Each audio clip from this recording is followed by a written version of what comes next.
Je suis ravie de vous retrouver aujourd'hui sur le littoral et plus précisément dans un marais qui se développe entre les Sables et Brême.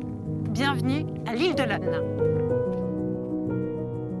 Ce petit bout de territoire est une véritable réserve archéologique étudiée actuellement par des scientifiques mais aussi par des érudits locaux. Avançons vite vers le marais de Bois-Groland pour rencontrer les membres de l'association Îla Admarchas et découvrir un trésor caché, à savoir une pirogue d'origine gauloise.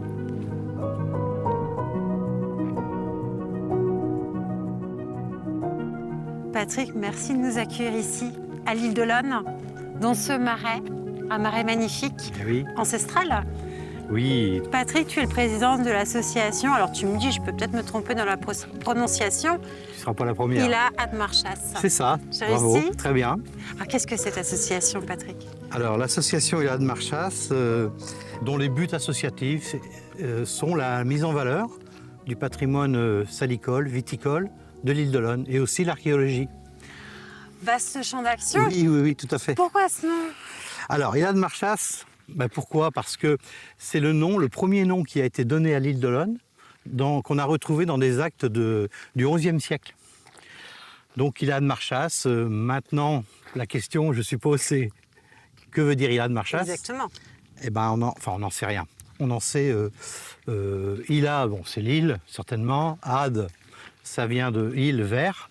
Marchas, on ne sait pas. Est-ce que c'est le marais, le marchais, la marche? On n'a pas vraiment...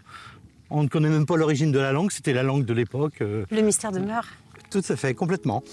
Mais ça nous a semblé intéressant de baptiser l'association de ce nom, puisque c'est le premier nom. C'est important. Tout à fait. C'est très important. On continue tout en marchant, bien Patrick? sûr, oui. Allez, viens.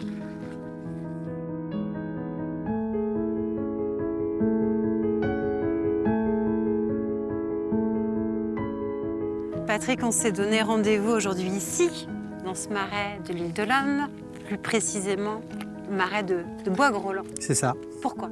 Parce qu'à Bois-Groland, il y a un trésor caché. La fameuse pirogue monoxyle qui a été découverte par mes deux amis sauniers en 2019, si ma mémoire est bonne.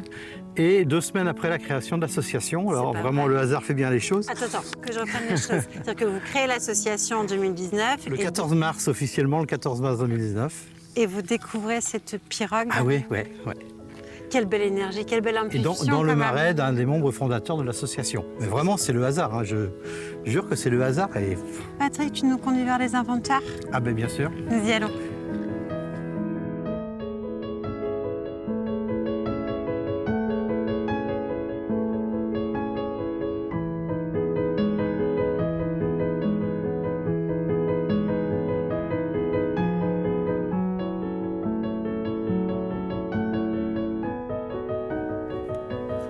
Julien, Patrick nous a conduits jusqu'à toi. Il nous a parlé de marais, de pirogue gauloise, d'un inventaire. Oui. Alors qu'est-ce qui s'est passé ici, au niveau de ce marais, pour toi, il y a quelques années? Donc, au fin d'hiver, début du printemps 2019, on s'est lancé à la rénovation de cette partie de saline. Donc, pour pas fausser les fonds, on va extraire de la bonne argile pour rebâtir les chemins. Et là, en fait, je suis tombé sur un bout de bois, mais qui était dur, quoi. Et en disant une connerie qui n'en était pas trop une, j'ai dit « Ah, une pirogue d'Indien ». Et tout de suite, ça a été ta première idée. En fait, c'est qu'on est tombé sur plein de morceaux de bois différents où ça coupe. Ils sont super bien conservés, mais on a des pelles qui sont un peu tranchantes à force de travailler. Et ça coupe comme un saucisson, quoi, les petites branches ou quoi. Sauf que là, c'était vraiment, vraiment dur, quoi. Ta pelle s'est fichée. C'est ça, la pelle s'est figée dans le bout de bois. Et en grattant autour, je me suis rendu compte que ça faisait quand même un morceau qui était assez gros, assez large. Plus ça allait, je grattais, plus il y avait la longueur. Donc Johan, du coup, qui est aussi au taquet sur tout ce qui est recherche, conservation, voilà, ce qu'on peut retrouver dans le marais, parce qu'on sait qu'il y a une histoire, il y a un passé ici. Donc du coup, on a gratté un peu tous les deux, mais en faisant quand même attention. Bien sûr. Et puis on a vu qu'il y avait quand même des petits rebords. Donc après, on a signalé ça à la DRAC, qui après ont commencé à nous contacter, à dire que fallait sécuriser, bien remettre en eau pour essayer de la conserver et tout.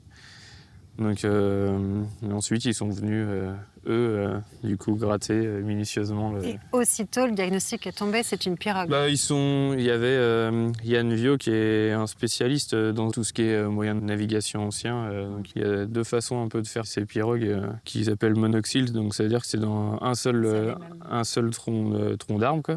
Donc c'est soit il faisait brûler et en fait il gérait le bois avec une petite... il gérait le bois un peu, ou soit il faisait ça avec une herminette. Il tapait, quoi. Il a dit « Ah, ça, je pense que ça doit être des coups d'herminette ». Et du coup, j'ai rigolé parce que j'ai dit « Non, je pense que ça, c'est mes coups de pelle ». Parce que je tapais dessus pour voir si c'était vraiment dur. Donc après, ils l'ont laissée couverte. Et puis nous, on a condamné une petite partie de la saline pour pouvoir juste laisser passer l'eau, mais pour pas que ça nous gêne non plus pour travailler, quoi. Puis après, ils ont tout mis en place pour pouvoir l'extraire, du coup. Tu m'amènes au lieu de la découverte? Ouais. Si, celui-là, on doit pouvoir passer. On peut passer? Ouais, Allez. c'est bon.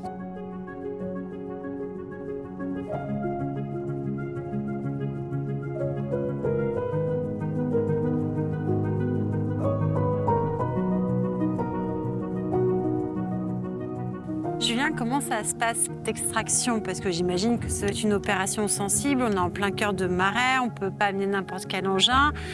Tu nous rappelles que c'est une pirogue d'un seul et même bloc de bois, donc combien de mètres de long? 4 mètres 20, si mes souvenirs sont bons. Donc ça va être une grosse préparation, cette extraction. Oui, puis en fait, on avait un bout qui passait un peu en dessous le chemin, là, mais qui venait à peu près 40-50 cm plus loin ici. Sauf qu'on n'avait pas l'autre bout. Donc quand ils sont venus la première fois pour regarder comment c'était, parce que pour savoir le moyen de l'extraction, il fallait savoir vraiment la longueur, la largeur, si ça valait vraiment le coup de l'extraire ou quoi. Sauf qu'on n'avait pas le bout en dessous le sentier. Mais pour eux, il manquait pas grand-chose parce qu'une fois qu'ils avaient un peu remis en eau, elle s'est levée un peu, elle s'est remise un tout petit peu à flotter. Donc ils se sont dit, le bout il doit pas être trop loin, ou sinon c'est qu'elle est cassée en deux.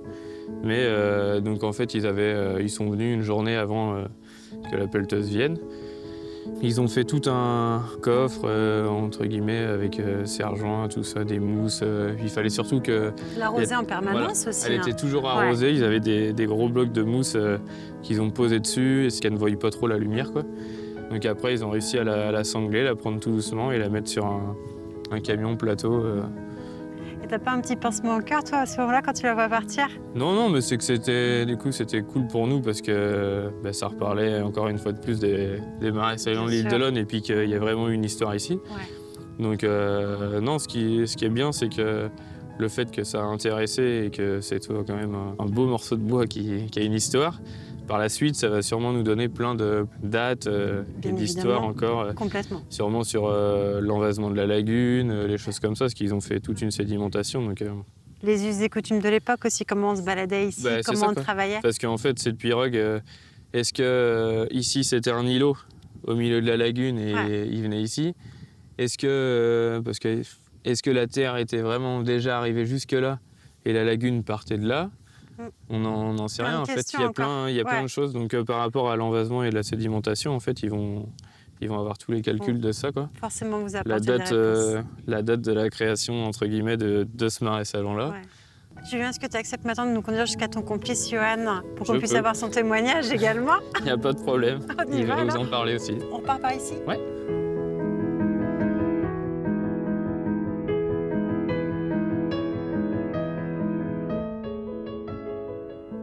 Johan, tu as imaginé ça il y a 25 ans, lorsque tu as lancé l'activité, un jour chez toi, découvrir une pirogue gauloise?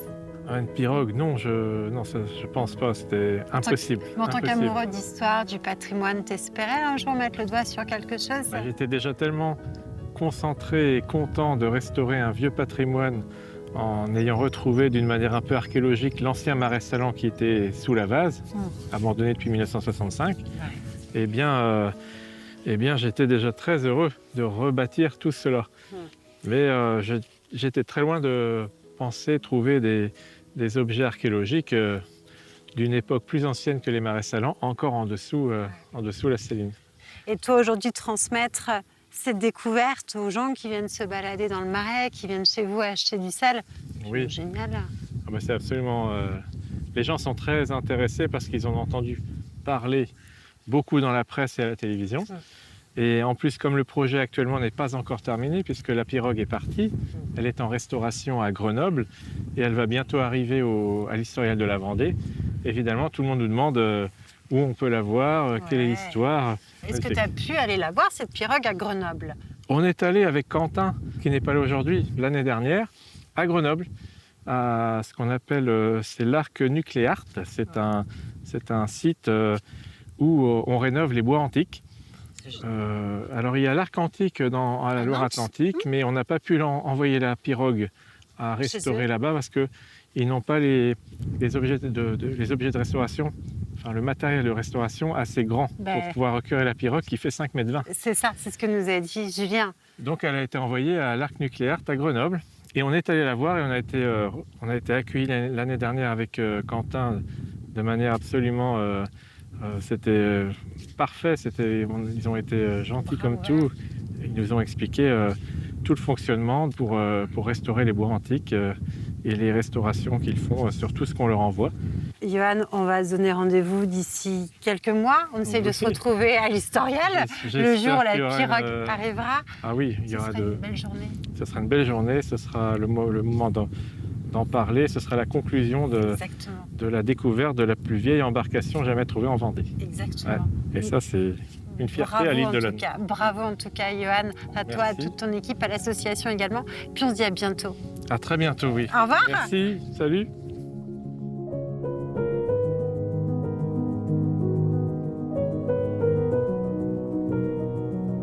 Comme nous, j'espère que vous avez été touchés par la découverte de cette pirogue gauloise. Donc, à la manière de Julien, laissez l'histoire en place et surtout déclarez vos découvertes archéologiques à votre mairie.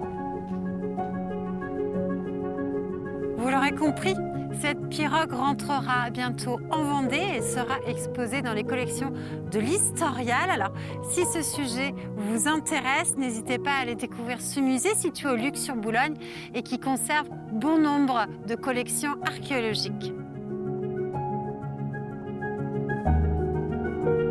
Si vous souhaitez revoir les épisodes de l'émission, n'hésitez pas à aller consulter le site internet de la chaîne TV Vendée. Et autrement, je vous donne rendez-vous prochainement pour un nouveau numéro de Trésors cachés.